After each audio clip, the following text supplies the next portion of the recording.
Hello, everyone, and welcome to the Golden Astrologer Podcast. Today is Sunday, October 15th, in the year 2023, and I am Deb McBride, recording this from lovely Escazú, Costa Rica.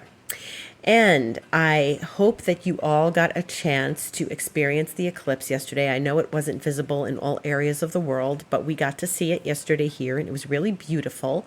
I didn't see the entire ring. You could actually see that on the Caribbean side of Costa Rica. But right here in the garden, we did a really good job with our eclipse glasses, looking at the eclipse, seeing it, experiencing it. It was really beautiful. And it is an experience that is not to be missed when they happen in your region. So don't ever miss the chance to see an eclipse if it does happen by you. And of course, someone like me is going to be interested in needing to see the eclipse, because that's what I do. So in the meantime, I had my eclipse masterclass, The Energetics of Eclipses, last Tuesday, the 10th of October, and it was very lovely and a wonderful time.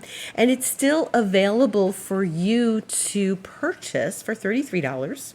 And I highly advise it because we have another eclipse coming on the 28th. And that one is going to be with Jupiter. It's going to be a different energy than this. And I can tell you that it's valuable to have this information because I talked a lot about the eclipse corridor that we're in now. I gave the do's and don'ts. I explained, what the nature of eclipses is and why they are the way they are and why they're intense and what determines when we're going to have an eclipse. So I invite you, contact me, deb@debmcbride.com or info@thegoldenastrologer.com to purchase the masterclass, only $33. And at the masterclass, before the eclipse, I announced my latest project, my latest immersion that I'm going to give in mid-November. It's called Creation Immersion. And this is a workshop. It's going to be 4 days, 2 in 1 week, 2 in the next, and possibly 5 days, because we may need it, of how to create content and educational offers. So if you have things you want to go out there and you want to start creating content, I highly advise you take this workshop. It'll be in a month, and it's going to be where you decide what you want to share and how to create an offer and bring it to life and present it to an audience and how to get that audience and what to do and some of those things. But creating something, becoming a content creator, this is what we're going to be doing. So I invite you. It's 333. So the other thing is 33, and this is 333, and it's going to be me with you side by side, hands on. Together we'll go through this, and I will help you create. And again, if you'd like to purchase this and join us, you can go email me, deb@debmcbride.com, info@thegoldenastrologer.com, or you can go directly to my website, thegoldenastrologer.com, and go to book online, and these options are available, both for the masterclass and this creation immersion. So please join me. It'll be great fun. So that eclipse,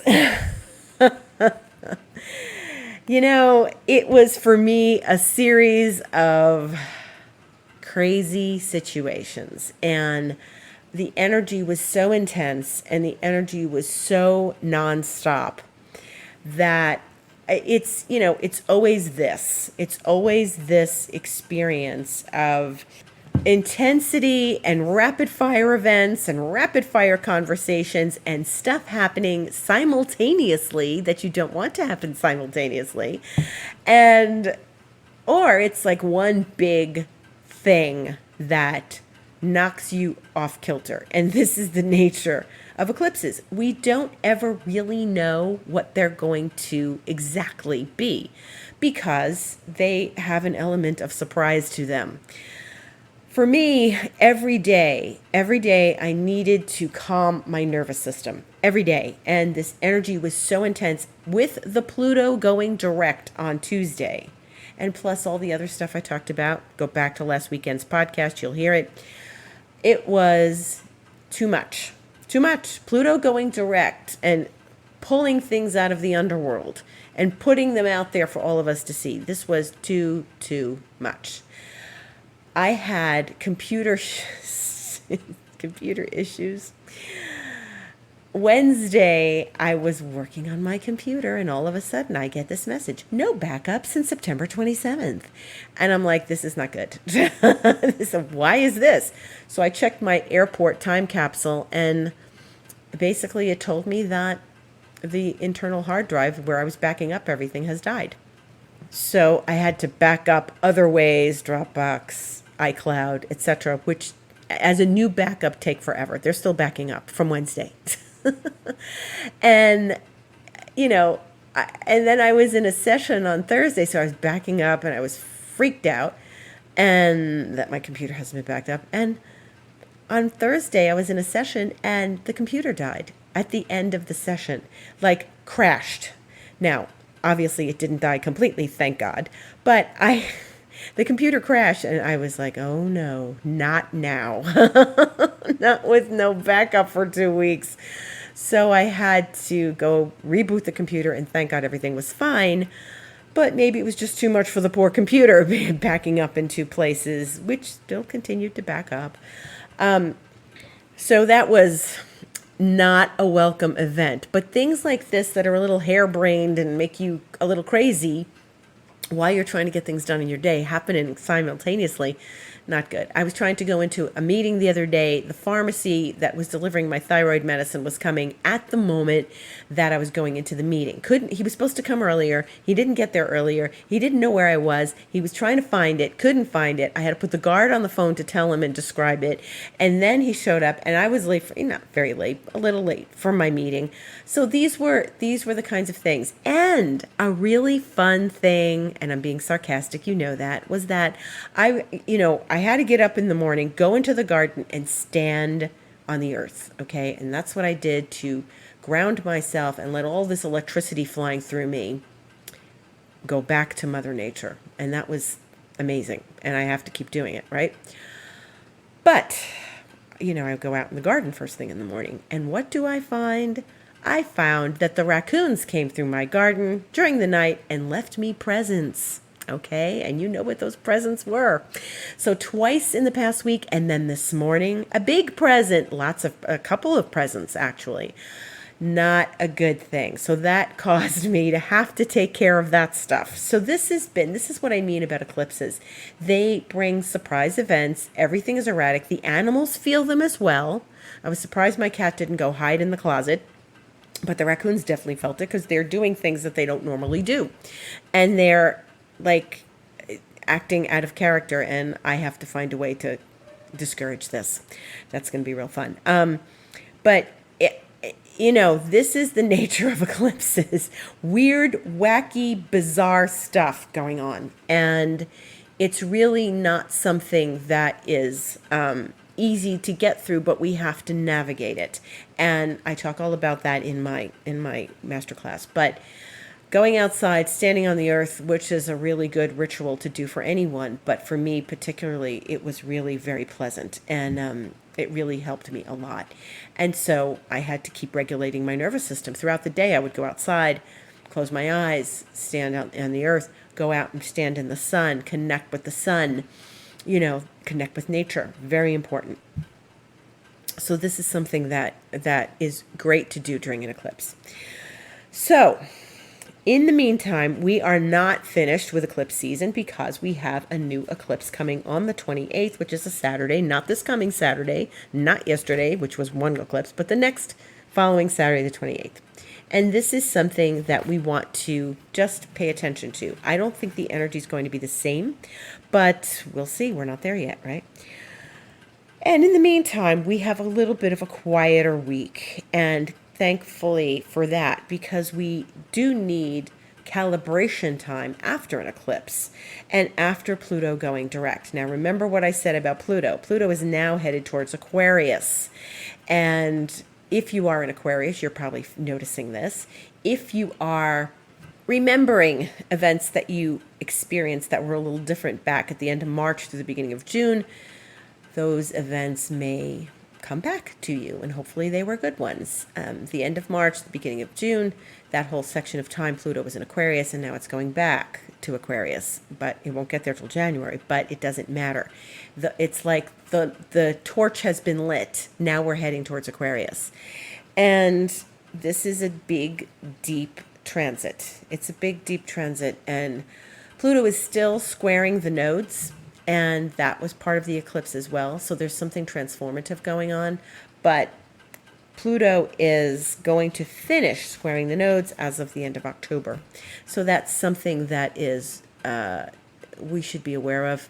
It is something about the experience of changing direction, acknowledging what's fulfilling to you and going in that direction. There is some fated transformation going on here, so pay attention to that. It's very important. You may think back to earlier in, June, when this all kind of started, and these last months, July, August, September. Now there's been some deep movement in your life, and things going to shift and help you get to the next level of your life. That's what Pluto does. It helps us transform our lives. So we don't want to see it as a bad thing. I think Pluto in Capricorn has been difficult. I've said that before. I think it's been hard. But, it's a sign ruled by Saturn, and Saturn's got limitations and restrictions and duty, discipline. So Pluto wanted some sort of discipline while it was in that sign. Now it's going to be freedom oriented. I do think Pluto in Aquarius is going to be really fascinating and interesting and deeply freeing, and people are going to be starving for independence and freedom as they experience this Pluto in Aquarius. They're going to want to get their soul free, okay? And this is going to be a very profound experience, and we're going to get a great taste of it next year. Pluto will still step into Capricorn a little bit at the end of next year, but we are going to really start being aware of a shifting in the collective, okay? It's been complicated in the collective. Obviously, for the last week, it's been very complicated. It's been complicated for a year and a half, too. As you know, things in the world are rocky, and we just have to, if we find our sense of peace, if we find our sense of serenity and what gives us happiness and joy and fulfillment, we are bringing that to the world. So it's really important now to stay true to yourself. Like no other time before in your life, it's important to stay true to yourself and do what's fulfilling and makes you happy. Because the more happiness you bring to the world, the more right action you bring to the world. We can't change everything. We can't change people in faraway places, but we can do our part for contributing to the collective and to collective joy and happiness. And the more we bring that to the world, the better chance the collective has to finding that for everyone. So, not easy. Not going to change everybody. Not in a minute, for sure. But you got to do right by yourself and take right action. In the meantime, this week we get the Sun and Mercury are going to be conjunct in Libra. And that's Thursday, the 19th. And that's a very interesting, they conjunct every now and again. They are, the Mercury and the Sun conjunct often enough in the year because they travel very closely to one another, and they do it every now and again. And it's interesting because it's in an air sign. So air signs work well with Mercury because they're intellectual. Mercury is a planet of intellect. And so while Mercury does not rule Libra or have any real association with Libra, it does function well there. And the Sun to Mercury there brings us a place of understanding and connecting with a certain level of aesthetic thought, and seeking balance, seeking harmony, seeking harmony in your mind. And that's a really, really good thing to look for. So that's a good key this week. Seeking harmony in your thoughts. Trying to get the noise out of your head. Seeking peace in your mind, peace of mind, and peace in your body, and finding the harmony for yourself. Because as the Sun and Mercury get together, they are going to be affecting Pluto at the end of Capricorn. So Mercury is going to challenge Pluto on Friday. So, in the midst of seeking balance and peace, we have to own some of our own darkness. Because Pluto brings up what's in the underworld and what is not seen in normal life. It brings up our darknesses and our unconsciouses and the things that we don't necessarily want to contend with, but that do exist. So you've always got dark, you've always got light. Can't always be light all the time. That's not going to happen.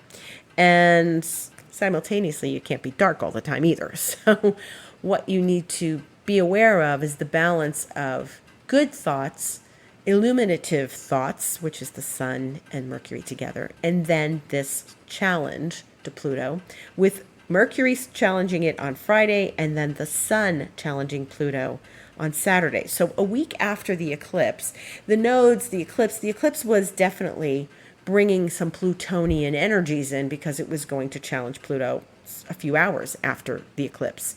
And now the Sun finally, because the Sun moves slower than the Moon, the Sun and Mercury are finally going and challenging Pluto, similar to what would have happened on the eclipse. Now, to me, energies today were still a little bit wacky, but you may still feel those energies of the eclipse Friday, Saturday of the coming week. Okay, so just be aware of this, all right? They are uncomfortable things. Sometimes Mercury and Pluto together brings really good strategic thoughts and can be really good in, managing things like your business. Also, it's very therapeutic to clear out the old thoughts that get in our way, our old unconscious patterns. But you have to be aware of it. You've got to straddle the light and the dark next weekend, okay? And it seems like we're always doing that, right?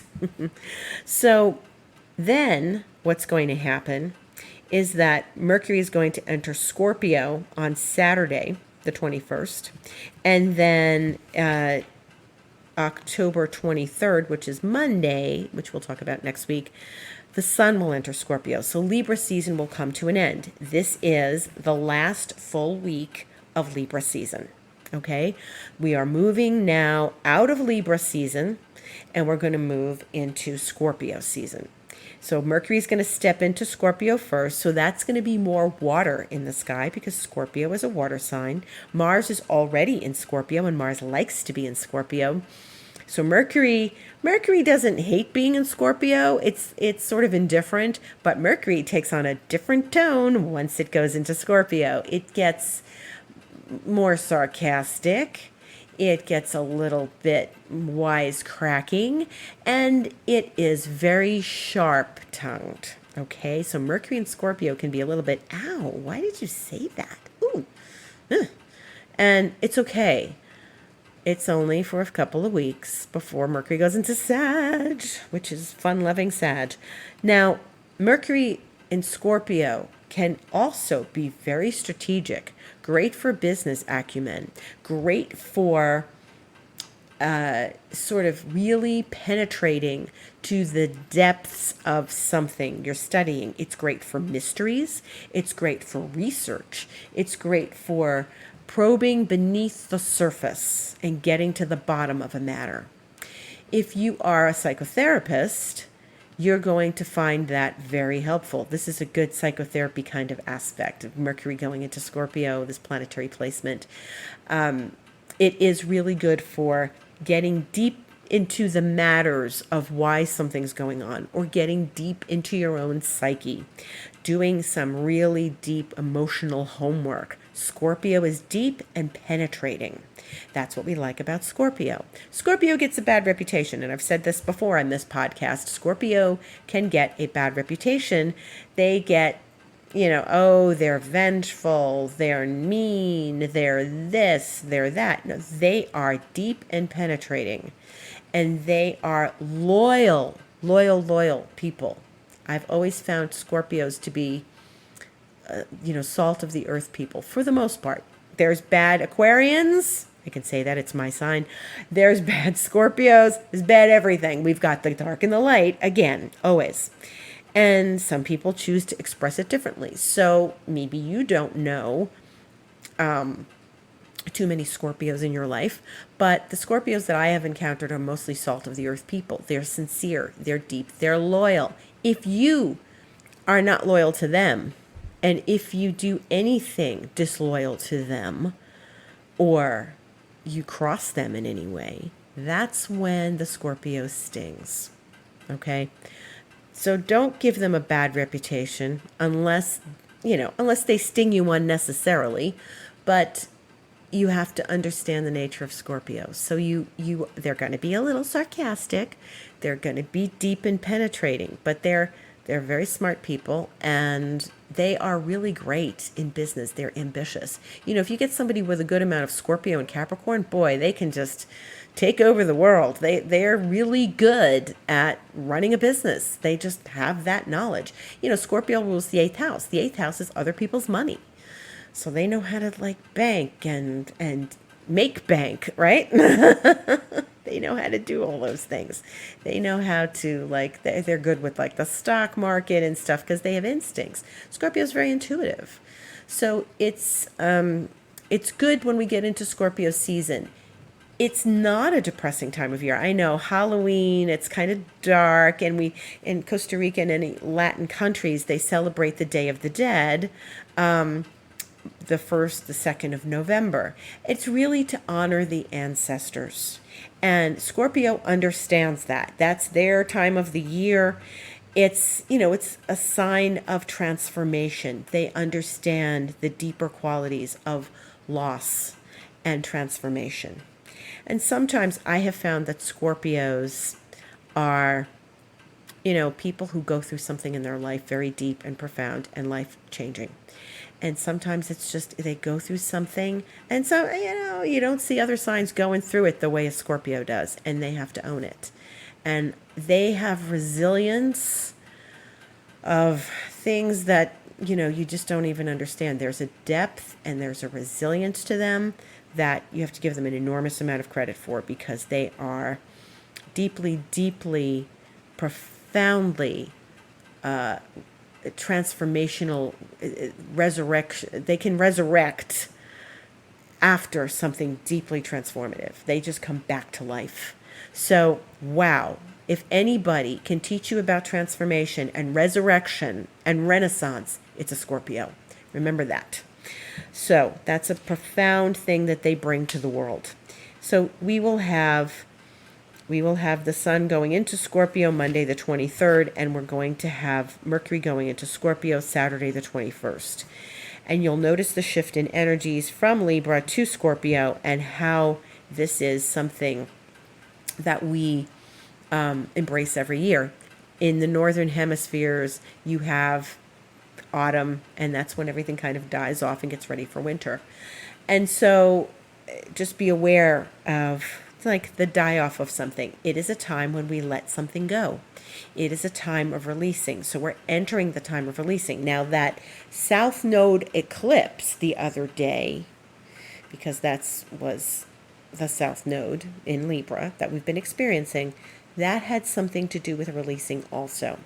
So a lot of releasing is going on right now. We do it every year in the autumn, but this has been a powerful punch because of the South Node with the eclipse. Okay, so this is something to just be aware of. And what can you release now? What is it that no longer works for you in your life? Where can you clear something out and resurrect something? Where can you bring something back to life? Or where can you release things that you no longer need? Because this is the season of doing that. Where can you honor your ancestors? Because as we get into these next weeks and, early November from late October, we go to the time of honoring the ancestors, as I mentioned.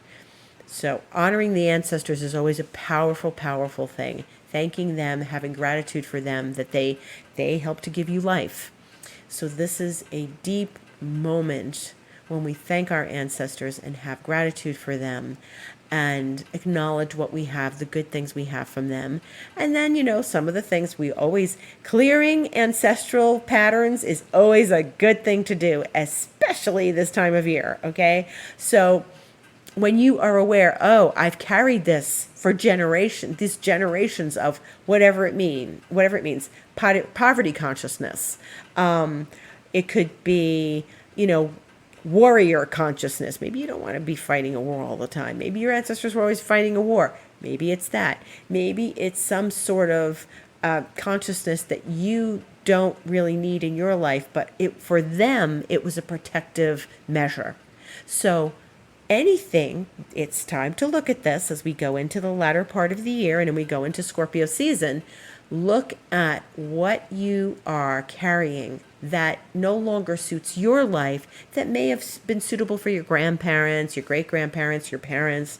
What was maybe a protective measure for them, but doesn't work in today's world for you, and it's been holding you back.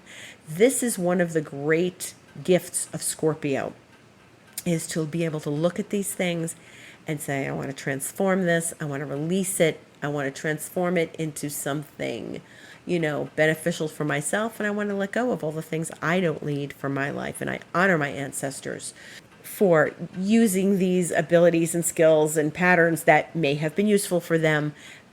I don't judge them. I just don't need them, those kinds of things in my life. So that's very important as we move through into the season of Scorpio. We do have a lovely aspect happening on Saturday the 21st of Venus in Virgo, making a lovely trine to Jupiter in Taurus. That's beautiful. That's a beautiful thing. That's something that doesn't happen very often. It happens, maybe twice a year. If we're lucky, yeah, they kind of move into that trine together. But this is great. Now, Venus in Virgo is, she's practical, she's hardworking, she's loyal, she's not all romantic, she's not all like flowers and sunshine. She's practical. Those are her good qualities. And she's there for you, and she's a good support system.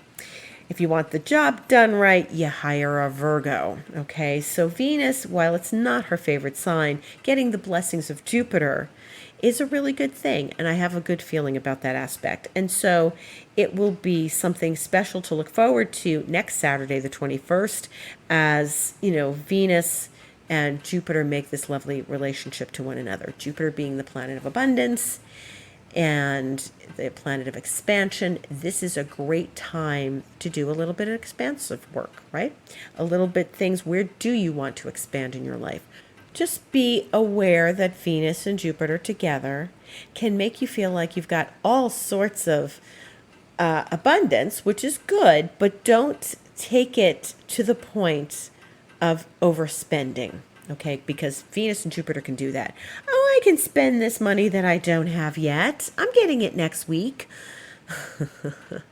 So just be aware of your spending and just use it as a great time to, connect with people. It's great for getting together with friends, connecting with your family, doing things that are beautiful for your home, creating aesthetic in your life. Really good for all those things. We like that. And then Mercury, as it enters Scorpio next weekend, we're going to see Mercury make a lovely relationship to Saturn. So I think Mercury's pretty busy this week, changing signs, meeting with the sun, squaring Pluto, and then it's going to trine Saturn. So if you do some big thinking, strategizing, connecting to new ideas, the experience of Mercury then trining Saturn is like, Sunday you'll feel it, but then Monday too, you can put it to good use. Mercury to Saturn is very useful and practical. Even though they're in water signs, Scorpio and Pisces, this can be something, practical around your emotions, practical around your feelings, practical in the way of understanding why you feel the way you do. Mercury and Saturn in a nice trine like that, a flowing aspect, gives us a place to really do some good journaling, get good ideas, get new ideas, something that can be workable and usable in our lives. It also helps us own responsibility very well. And also, since it's in water signs, take emotional responsibility for ourselves. So that's a very important thing to bear in mind. And that's it for this week. I invite you to join me if you'd like to have a session, and you can book it on my website, thegoldenastrologer.com, book online. You can join me in expansion mentoring, which is a 3-month, 6-month, or 12-month cooperation, co-creation. And you can email me about that if you'd like, deb@debmcbride.com, info@thegoldenastrologer.com. And also you'll find my stories and my Instagram reels and posts on Instagram, The Golden Astrologer. And I welcome you to my creation immersion. That'll be happening in November. And anything else that you might be interested in, you can always DM me or send me an email. Thank you so much for listening. Have a beautiful, much calmer week ahead where we shift from Libra. And by the time I see you next week, it'll be the end of Libra and before we go into Scorpio. So thank you again, one and all. Much love. Beautiful week.